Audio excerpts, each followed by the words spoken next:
Do you think it's possible to separate scholarship from activism? I think that all scholarship is political, right? And what do we mean by activism, right? Because I think that, we need to unpack, our assumptions about what activism is. Is activism solely protesting and marching in the streets? Like, is that what our vision of activism is? That is one form of activism. But I think that there's various different types of activism.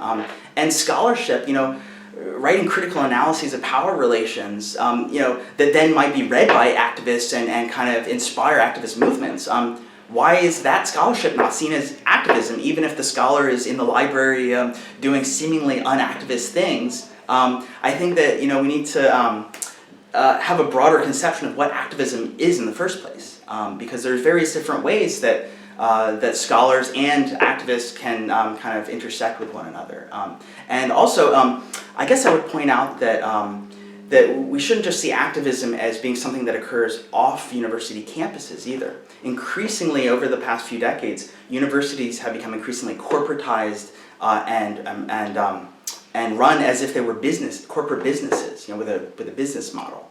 And so I see kind of critical scholarship that kind of calls attention to power relations and so forth as being a form of activism and resistance to the neoliberalization of the university. And I think scholars, that's our immediate institutional context, is higher education institutions. And so I think scholars can play a role in activism on campus itself, in trying to change the institution, right, and resist certain kind of dominant paradigms of how you govern an institution like universities.